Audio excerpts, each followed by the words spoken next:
Karena sejak awal kejadian Kang Raffi langsung nelfon kebutuhannya apa, beliau langsung support 1 miliar.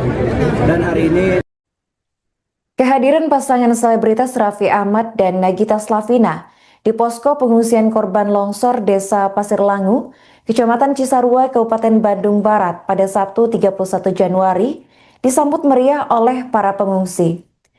Suasana posko mendadak riuh, banyak warga yang antusias bersalaman hingga meminta foto bersama.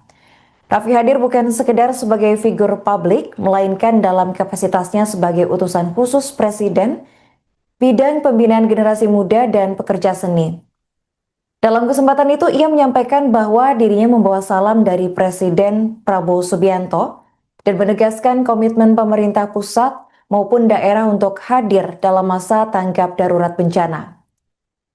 Sebelumnya, Raffi telah menyalurkan bantuan senilai 1 miliar rupiah untuk penanganan bencana longsor di Cisarua.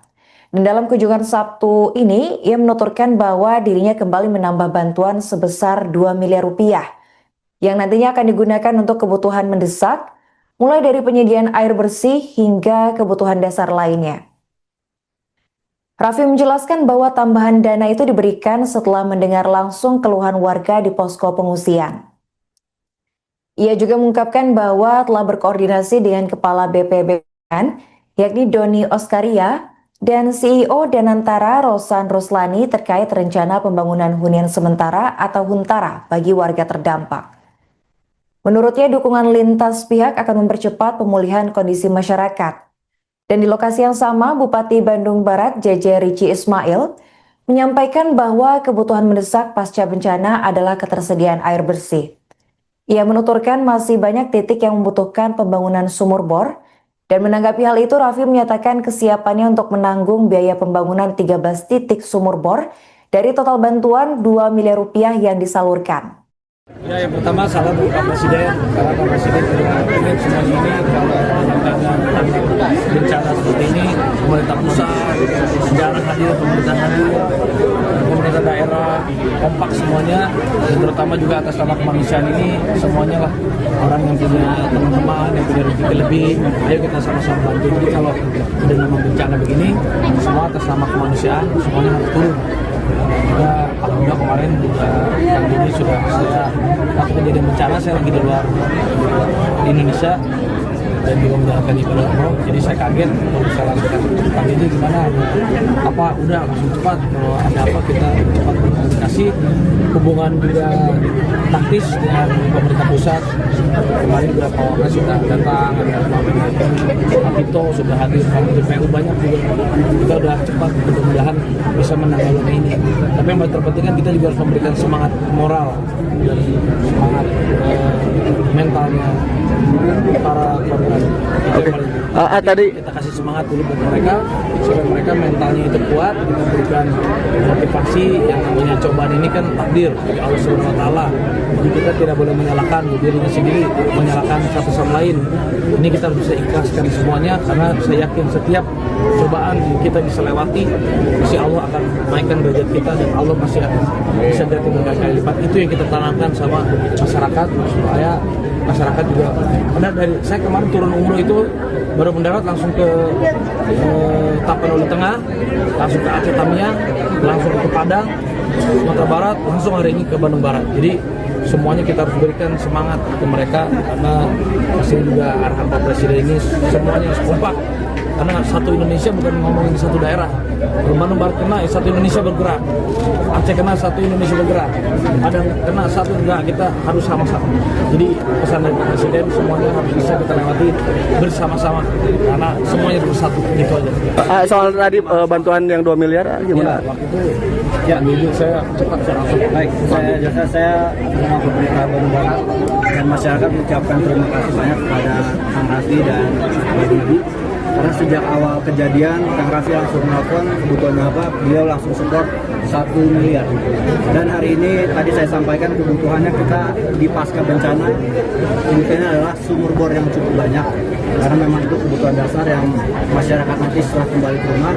Dan hari ini beliau juga menyampaikan akan memberi support untuk membuat sumur bor sebanyak 13 titik seperti itu. Jadi sekali lagi kami ucapkan terima kasih, semoga semua kebaikan Kang Raffi bagi bisa jadi pahala juga. Amin. Kehadirannya memberi semangat buat para korban di sini dan seluruh relawan yang sudah bekerja keras setiap hari. Bukan hanya materi aja, kalau materi kan kita bisa cari bersama-sama, yang paling penting itu ya kebersamaan dan kedepannya. Saya juga tadi bilang kami juga apa yang dibutuhkan, support atau apa udah ini aja. Saya juga sama ya dari RAN sama Nagita saya bilang bukan saya aja, dari kita kan ada CSR juga dari RAN juga udah saya titipin lagi hari ini ada 2 miliar saya titip yang gunakan buat kebutuhan masyarakat. Artinya sampai pulih Bandung Barat?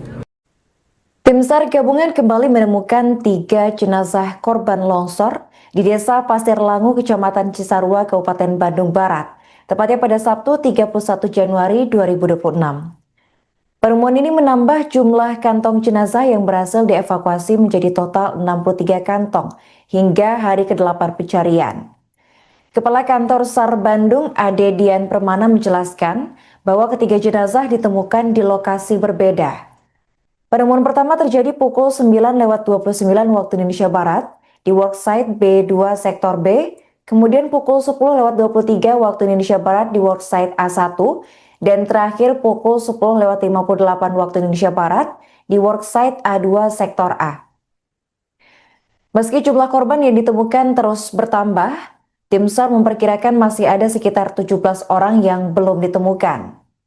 Pencarian dilakukan dengan membagi personel ke 3 sektor utama, yakni sektor A, B, dan juga C.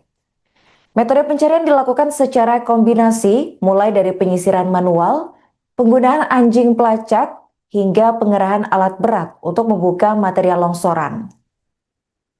Ade menyebutkan sebanyak 3.675 personel gabungan terlibat dalam operasi pencarian. Mereka didukung oleh 17 unit ekskavator dan 22 ekor anjing pelacak K9 yang disebar ke seluruh sektor. Ia menegaskan pencarian akan terus dilanjutkan hingga masa tanggap darurat berakhir, tepatnya pada Jumat 6 Februari 2026, sesuai dengan keputusan pemerintah Kabupaten Bandung Barat. Kita memutuskan bahwa operasi pencarian dan pertolongan terus kita laksanakan dengan pelibatan semaksimal mungkin kekuatan, dan mudah-mudahan mohon doanya pada saat pemerintah daerah mendeklir bahwa tanggap darurat ini dilaksanakan selama 14 hari, mudah-mudahan sebelum 14 hari ini kita sudah bisa menemukan seluruh korban. Saya sampaikan bahwa unsur yang terlibat saat ini, dan kita juga sudah dibantu dengan jumlah 22 kekuatan drone yang terlibat. Kemudian unsur darat yang tercatat hari ini lebih dari 3.000 potensi SAR yang tergabung. Khususnya teman-teman dari TNI dan Polri yang ikut tergabung. Kemudian untuk K9 sendiri ada 22 K9. Yang kita hadapi adalah kondisi cuaca dan medan. Tapi alhamdulillah dari BNPB juga terus-menerus melaksanakan operasi modifikasi cuaca. Dan mudah-mudahan kita besok cuaca seperti ini sehingga kita bisa melaksanakan operasi sepagi mungkin. Jadi operasi ini selama 24 jam tidak berhenti. Namun khusus untuk teman-teman yang di lapangan, unsur udara tentunya juga nggak akan memungkinkan untuk melaksanakan operasi malam hari. Begitu juga teman-teman unsur darat juga dengan keterbatasan informasi dan kondisi sebenarnya masih dinamis. Khususnya terkait dengan jumlah korban awal. Pertama kali kita mendengar informasi secara resmi yang disampaikan bahwa jumlah warga yang melaporkan kehilangan ada 113 orang dengan jumlah 34 kepala keluarga. Dengan berkembangnya, akhirnya sekarang kita mendapatkan informasi dari warga yang dilaporkan hilang, total ada 158 warga atau orang dengan jumlah keluarga 35. Download Tribun X sekarang, menghadirkan lokal menjadi Indonesia.